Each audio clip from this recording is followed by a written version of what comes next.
As trade partners flock to make a deal with Trump before April 9th, Congress would lock in the trade imbalances forever. Hello, this is Robert Romano, Executive Director with Americans for Limited Government and Americans for Limited Government Foundation. Hit that subscribe button. Today, we're going to be talking about the president's basically trade war. He's taking on China. He's also taking on trade partners all over the world that have been taking advantage of America, as we had the largest trade deficit, $1.2 trillion in 2024 under the failed rule of former President Joe Biden. And on April 2nd, President Trump said, no more. We're going to start to build stuff here in America. We're going to rebalance our trade with our trade partners and bring in more factories and more production for vital national security purposes. You need to have a good, strong manufacturing base to be able to produce enough war machines in the event of war. And for decades, we've been outsourcing that overseas as if that's going to make us safer or more prosperous. It is doing neither. First things first, I wanted to jump in and share my screen here and show you what President Trump is doing. But first, links in the description. Please urge Congress to support President Trump's reciprocal tariffs. This will take you to Voter Voice. You could just see votervoice.net and you'll see the link in the description. You'll be able to send a letter to Congress saying, please support President Trump. What he's doing right now, I believe, takes a lot of courage. And is going to, it's going to be difficult to sustain politically, but Trump's going to need Republicans in Congress, particularly, and whatever, kind of pro-union Democrats there are to support this executive order he did on April 2nd, regulating imports with a reciprocal tariff to rectify trade practices that contribute to large and persistent annual United States goods trade deficits. But first, I wanted you to hear from President Trump himself. Here he was on Air Force One yesterday talking about this. Market has spoken when they look at the fact that we have $1 billion trade deficit. When you look at the trade deficit that we have with certain countries, way over $1 billion per country. But with China, it's $1 trillion. And we have to solve our trade deficit with China. We have $1 trillion trade deficit with China. Hundreds of billions of dollars a year we lose with China. And unless we solve that problem, I'm not going to make a deal. Now, I'm willing to deal with China, but they have to solve their surplus. We have a tremendous deficit problem with China. They have a surplus of at least $1 trillion a year. I think it's like $1.1 trillion. And I want that solved. And no other president's taken it on. I had to take it on the last time that we had a rigged election. No other president's taking it on. And so China is, they say the market's spoken. China is right now taking a big hit because everyone knows we're right. They have to pay tariffs because otherwise we have a surplus, and they have a surplus with us that is not sustainable. Mr. President. And we're talking about $1 trillion. You know that, right? We're not going to lose $1 trillion for the privilege of buying pencils from China. All right, so there's President Trump aboard Air Force One yesterday, and there's actually one more clip here I wanted you to hear. Here he is again talking about kind of the market volatility that's going on right now. I want you to hear this as well. But I do want to solve the deficit problem that we have with China, with the European Union and other nations. And they're going to have to do that. And if they want to talk about that, I'm open to talking. But otherwise, why would I want to talk? And as you know, because of the tariffs, we have $7 trillion already committed to be invested in the United States, building auto plants, building chip companies, and all sorts of companies are coming into our country at levels that we've never seen before. Biden had nothing coming in. This was a dead country with Biden. He didn't know what he was doing, and that's now been proven at this. But I do want to solve the deficit. Okay, and that's the second clip from President Trump. Again, if you haven't already done so, head over to Voter Voice. The link's in the description to urge Congress to support President Trump's reciprocal tariffs. And so we're going to talk about my piece today as trade partners flock to make a deal with President Trump before April 9th. That's when the tariffs are going into effect. Congress, however, is already coming up with proposals to lock these trade imbalances into basically into place forever. And I think that would be terrible. It would very much hamper the president's and all future presidents' ability to negotiate, I believe, better trade deals. I think that's why Congress has enacted the laws that it has enacted. But first, I actually wanted to look at something very important. Commodities and interest rates are collapsing right now after President Trump's reciprocal tariff announcements. But that's not what Democrats were predicting. They said prices were supposed to go up. And I actually wanted to run through this really, really quickly to show you what these things were. Crude oil was at $72 prior to Trump's announcement. Now it's at $61. And that's a decrease of about 15.5%. Okay. You have hot rolled coil steel. That was at $822 per short ton. And now it is down to $796. And that's a change of downward. That's a decrease of 3.16%. Okay. Wheat, it went from 540 cents per bushel. And now it is down to, here's wheat, 536 cents per bushel. And that's a decrease of 0.74%. Now, corn is kind of unchanged. It started out at 458 cents, 0.4 cents per bushel. It dropped significantly to 450. It shot up to 460. I think it's at 464 now. It's relatively unchanged, though. That's up about 0.3%. So I'm just, being honest, not everything went down, but gold did. Gold started out at $3,133 an ounce. And gold, this is an inflation expectation. It's down to $2,998. And that's about a 4.46% decrease in the price of gold. Silver went from $34.64 down to $30. And that's about a 13.5% decrease. Live cattle, cows, they go moo, 207 cents per pound. Well, it's already down to 194.7 cents per pound. And that's a decrease of 6.1%. This is all since last week. I thought the prices were supposed to go up. Soybeans were at 1,025 cents per bushel. Now soybeans are down to 984 cents per bushel. So weren't prices supposed to go up, not down? Certainly that's what Chuck Schumer was telling his constituents. That's what Hakeem Jeffries, the Democratic leader in the House, was telling his constituents. That's what Senator Elizabeth Warren was telling her constituents. Specifically, they all predicted that the prices would go up. Instead, they're going down. Let's see here. Schumer had declared inflation has gone up under Donald Trump, and from groceries to retail cars. And then he had also said Trump's tariffs are going to raise prices on families by as much as $1,200 per year.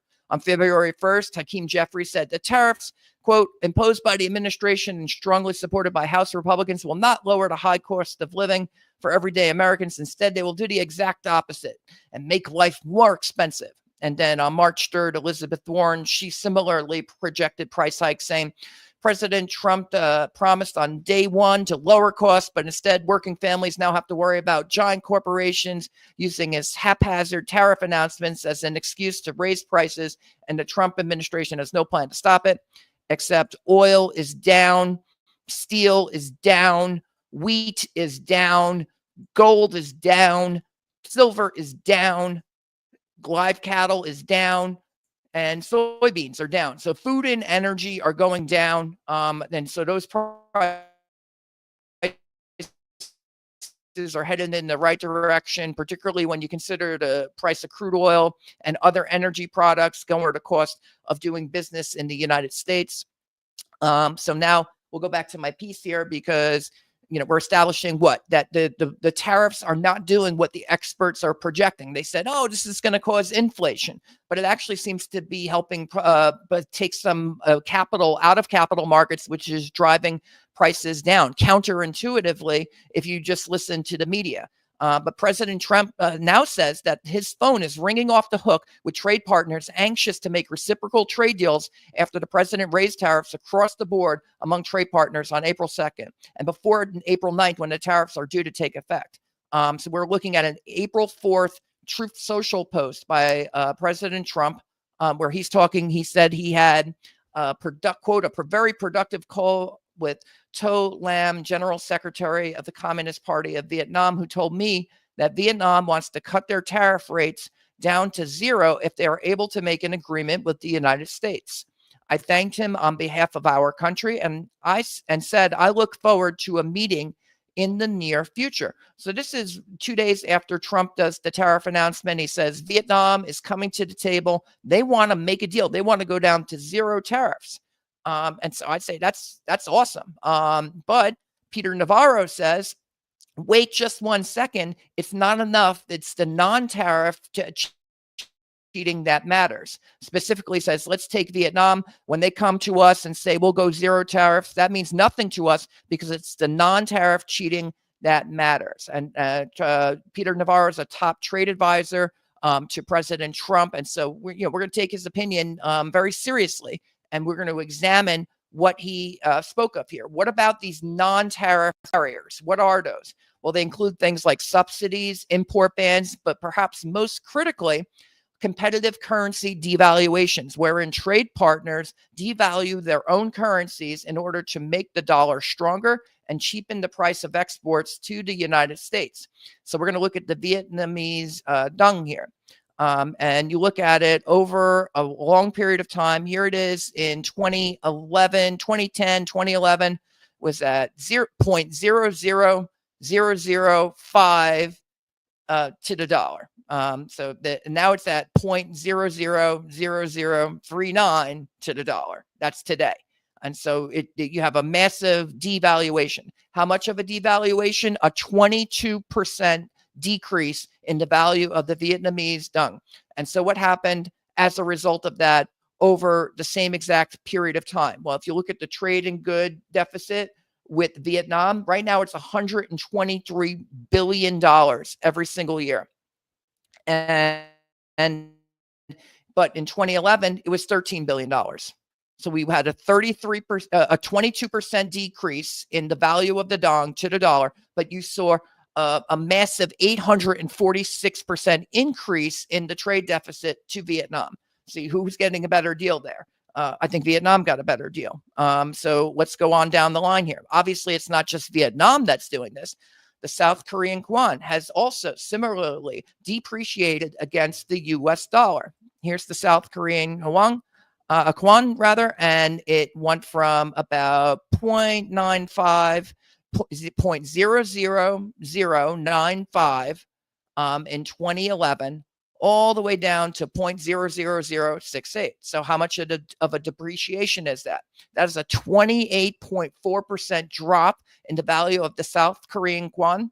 And in the same time, the trade deficit with South Korea, you go to here, it's at $66 billion in 2024. Well, in 2011, it was just $13 billion. So you went from 13 billion to 66 billion, a 404% increase in the trade deficit off of a 28% decrease in the value of the South Korean won. Okay, China, the value of the yuan has gone from 0.16 of the dollar in 2015 down to its current level of 0.1369. Here's the Chinese yuan. And you can see it here in 2014, 0.1653, and then they've been devaluing. Now, they keep a arbitrary peg. They don't really use a floating exchange rate per se. They're saying, oh, the value of the yuan is always going to be 0.16 or it's going to be 0.13, depending on what the central bank wants to do. And as a result of that, we're still seeing massive trade deficits. It fluctuates from year to year. We've left Joe Biden left the tariffs in place. So we're at currently $295 billion trade deficit with China, trade and goods deficit with China. But when you look at the totality of it over the past 10 years, well, we're averaging $346 billion a year going to China, which they're using to subsidize a first-rate military. And that's about $3.46 trillion that we've sent overseas. When you have a trade deficit, that's more dollars flowing overseas than are coming back here. So on a net basis, we sent $3.46 trillion to China, and they're building a first-rate military, and which they can threaten us with. They're going to have a navy that can threaten us. With some years measuring more than others, it is still a massive imbalance that China can maintain indefinitely by continuing to peg the yuan to the dollar. And it's not just Asia. Let's look at the Mexican peso. So the Mexican peso it's kind of hard to see because there was a big spike in the peso, I guess in 2023, but it went from 8 cents, 8.8 cents, 8.9 cents down to 4.8 cents, Mexican peso to the dollar. And during that time, what is that? That is a 42% depreciation of the Mexican peso since 2011. And what has happened to the trade deficit? Well, right now it's at $171.8 billion every single year, U.S. trade and goods deficit with Mexico. So you go back to the chart here, it went from 64 billion in 2011 to 171 billion trade deficit, 167% increase in the trade deficit with Mexico off of a 42% depreciation of the peso. Even Canada plays this game. In 2011, the Canadian dollar was about 1.04. So they kind of had a dollar to a dollar. Canada's dollar to the US dollar was about the same in 2007, again in 2011, but now it's 70 cents. So you've seen a big depreciation. How much of a depreciation? A 32.6% depreciation of the Canadian dollar to the US dollar. And what's happened to the trade deficit ever since? Well, right now, it's at $63.3 billion trade deficit with Canada. And that's actually a massive increase because it used to be $34 billion in 2011. That's an 85% increase. And this is happening everywhere, resulting in 2024 being the biggest trade and goods deficit that we've seen in American history. $1.2 trillion of more dollars going overseas than are coming back here. So we're losing $1 trillion a year on trade all over the world because of currency devaluations, non-tariff trade barriers, and also import bans, subsidies. So a country like Brazil, they want to dump sugar in the United States. What will they do? They'll pay off their farmers and say, here's 50% of the cost of the sugar, for example, and then, reduce the price on the U.S. markets. And so you could dump sugar into U.S. markets that way. Well, and that can destroy, that's a non-tariff barrier, but they implement these subsidies and they're able to dump products into the United States and put our producers out of business unless we use some sort of trade protection. We have to have economic borders. We believe in borders to keep out illegal immigrants. Well, we should also have borders, President Trump is saying, in order to protect our domestic production so that we have any. I think that's a really important factor there. In any event, this is happening everywhere. We have a trade and goods deficit, $1.2 trillion under the failed rule of former President Joe Biden, which the world then largely reinvests into U.S.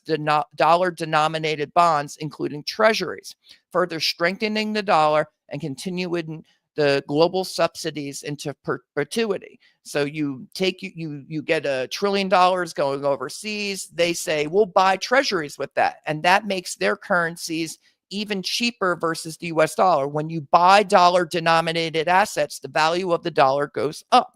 So when the dollar is going up, and the trade partner's currency is going down, that means that their exports coming to the United States will be relatively cheaper than what we can produce ourselves.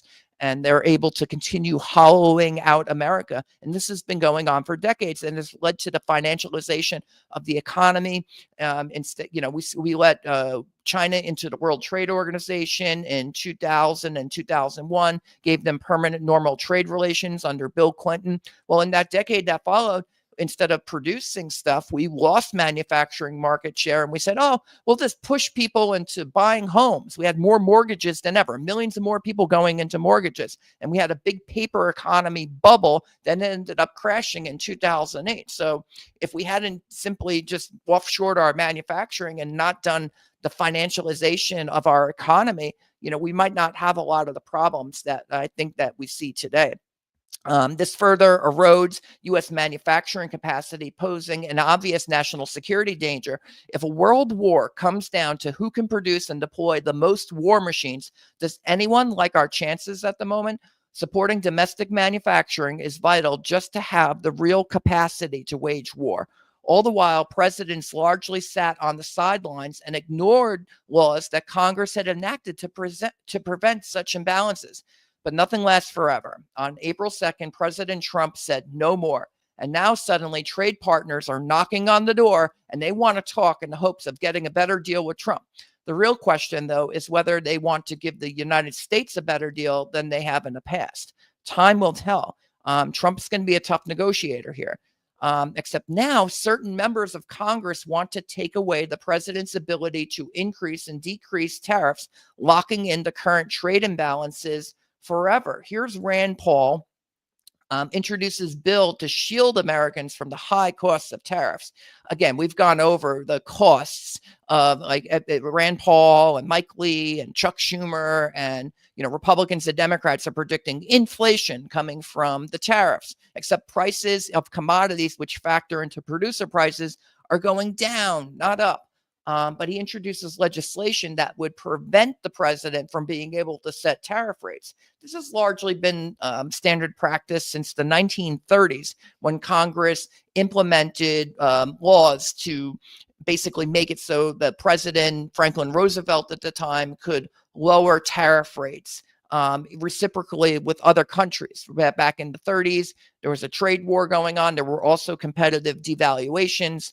Roosevelt, he followed suit with other countries that were basically coming off the gold standard. The U.S. dollar was appreciating, was becoming stronger and stronger and stronger. Great Britain and other countries were devaluing. They were coming off the gold standard. So they were making their exports to the United States cheaper. The U.S. was defending the gold standard, but it was unable to do so. It was not sustainable with the entire world saying we're going to print money in a competitive devaluation. So Roosevelt comes off the gold standard during the war, or during the Depression and the war.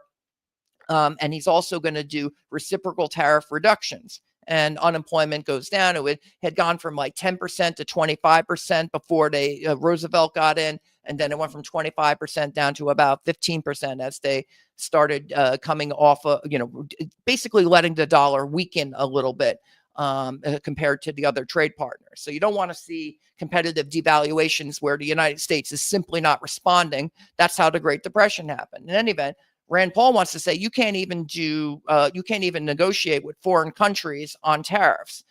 So one of the things Congress did in the 30s was they basically repealed Smoot-Hawley and said, Mr. President, you go and negotiate these tariff rates. We want to come off of Smoot-Hawley. So you could have tariff increases, you could have tariff decreases. And, since then that law has gone away.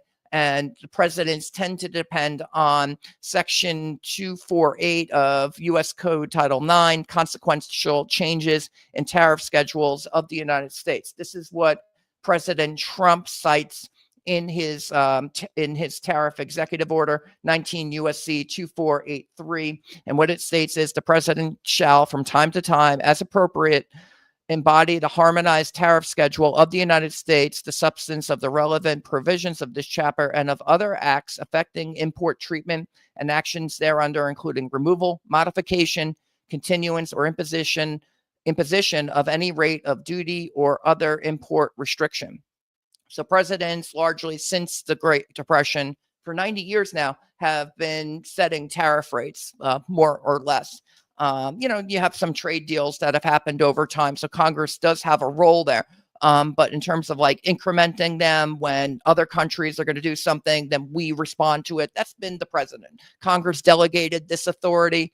And whether constitutional or not, Congress has delegated this at the time it was to enable Franklin Roosevelt to negotiate reciprocal tariff reductions in the 1930s during the Great Depression. And, the authority since then has shifted to the 1974 Trade Act. And unconstitutional or not, trade agreements actually originally came under the treaty power. So I think one of the first treaties the United States did was with Great Britain during the George Washington administration. And it was a trade agreement. And that did, the House of Representatives didn't have any role in enacting the trade agreement. It was just President Washington negotiating with Great Britain.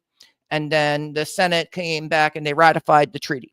But it was a trade deal. So it originally comes under the treaty power. But in the decades that follow, Congress, under its Article 1, Section 8 authority to regulate international commerce, they start being the arbiter of tariffs. They say, we'll set the tariffs, we'll set the trade policy of when. And now we're in the 30s, they shift that off to the presidency. They say, we're under the necessary and proper clause, we're delegating the power to regulate international commerce. We're going to empower the president to do that because we have an economic emergency and we need to be able to reciprocally negotiate tariffs with other countries. We'll let the president do that between heads of state. And then they were able to do reciprocal tariff reductions. And now, under the Rand Paul, but also there's a Chuck Grassley proposal, a bipartisan proposal that would take this power and put it all the way back to Congress. They want to make Congress the sole arbiter of when the current trade imbalances will ever end. The impact, I would argue, would be to weaken the president's hand in negotiating better trade deals. And I think that's what Trump was elected to do, both in 2016 and in 2024. The American people, particularly in the Rust Belt, states like Pennsylvania, you'll remember, Michigan, Wisconsin, Ohio, they were voting for President Trump because we were getting our manufacturing base hollowed out and outsourced overseas, and it's weakening our country. We can't do that forever. Can't just spit out $1 trillion in trade deficits and rack up $1 trillion, $2 trillion budget deficits every single year and expect to be a rich, powerful country. No, that's how you become a vassal state of some other greater power. Now, members of Congress for almost a century were okay with the president's trade authorities as long as administrations kept providing what is called special and differential treatment on trade to, quote, developing countries after World War II, as the U.S. subsidized development everywhere, taking political pressure off Congress. Now those countries are developed, and the upside-down treatment of countries is hurting and endangering the United States. But the moment President Trump has tried to bring these countries to the table and to resolve the trade imbalances by finally taxing them as much as they are taxing us, the original purpose of the law that Congress enacted was to allow the president to negotiate better trade deals. So you have all these countries with a bunch of really high tariffs on the United States. And President Trump's like, okay, I'm going to take up the tariffs really high, and then we're going to negotiate. And then they're saying, Congress is like, no, you can't negotiate. We have to take away all your leverage. We're going to pass a law so that we just lock in these trade imbalances forever and make the United States a vassal state to China and Beijing. And Trump's saying, no way, Jose, we're going to veto that legislation. And so what Americans for Limited Government is saying to please write a letter to Congress. This voter voice is in the description. You can just click on the link and it will take you over there, and you can send a letter expressing your support for President Trump's reciprocal tariff plans. But so members of Congress, they want to rein in President Trump. They want, they want to have it be that only they are going to be the sole arbiters. But I think Congress is corrupt. I think they've sold out to foreign interests long ago, decades ago. They approved permanent normal trade relations with China. They want China in the WTO. They want to have all this offshoring of American manufacturing. They prefer that we purchase basically slave goods. Let me read you the action alert. This is from a statement. President Trump is putting America first and finally, once and for all, levying the same tariffs on trade partners that they have levied mercilessly on the United States for decades. This was not an easy decision to make, but one that is long overdue, with a record $1.2 trillion trade and goods deficit in 2024 after the failed rule of former President Joe Biden. For too long, the world was taking advantage of America, dumping their products here as our factories were outsourced and our industrial base was hollowed out, hurting working families and endangering our national and economic security. All the while, presidents and Congresses did nothing to respond. Under President Trump's leadership, America will be the industrial and technology leader of the world, with commitments for hundreds of billions of investments coming in to the United States. For countries that want to avoid the tariffs, it's simple: build in America. But members of Congress, including from the president's own party, still have not figured out how Trump's twin messages on trade and immigration were responsible for his victories in 2016 and 2024. They need to hear from you. Today, our leaders would never have had the moral courage to abolish slavery, as they have looked the other way for years, as we rewarded abhorrent labor practices by buying the slave-made goods, forcing American companies to compete with countries with far lower wages and sometimes child and forced labor. It is not only unfair, it is immoral, but it has been allowed to be perpetuated under the false allure of profits. Until now, thanks to President Trump's leadership, we are restoring reciprocity in trade because Trump has the courage that all of our other leaders have lacked. So thank you, President Trump. Thank you for putting America first. Thank you for putting the American people first, and for standing up for fair and reciprocal trade. It's very, very important. And I think this is what this is Trump's moment. This is the fight he always wanted to fight. So we're going to support him. We're in for a penny, in for a pound. President Trump says we're fighting this. We're fighting this. And in any event, Congress left this law in place that lets the president set, tariff rates for 90 years, basically. But they can't even wait 90 days into Trump's second term before trying to pull the plug on it. How about instead, let's give President Trump the space and leverage that he needs to negotiate better trade deals with foreign trade partners. The U.S. economy has been sick for a very long time, and it's time for it to take its medicine. This is Robert Romano, Executive Director with Americans for Limited Government and Americans for Limited Government Foundation. Hit that subscribe button, ring the bell for notifications, and have a good day. But first, let's go to the chat. I think we have one comment here. Let's see here. Your naive, wishful thinking is so cute, says R. Guerrero. Okay. Thanks for the comment. I don't think we're being naive. I just went through all of the prices and that are going down right now. Crude oil is down. Steel is down. Wheat is down. Soybeans are down. Gold and silver are down.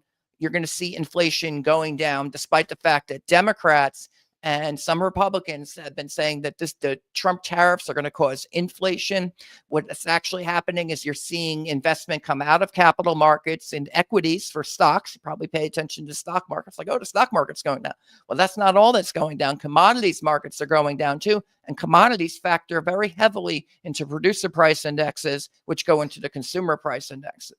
So if everyone who was predicting that prices would go up was wrong about the tariffs, well, maybe they're going to be wrong about some of the other impacts of the tariffs as well. In any event, we want to give President Trump the space and the leverage that he needs right now. So please contact your members of Congress. The link's in the description. Go over to Voter Voice and tell them you support President Trump's reciprocal tariff policies. Again, this is Robert Romano, Executive Director with Americans for Limited Government and Americans for Limited Government Foundation. Hit that subscribe button, ring the bell for notifications, and have a good day.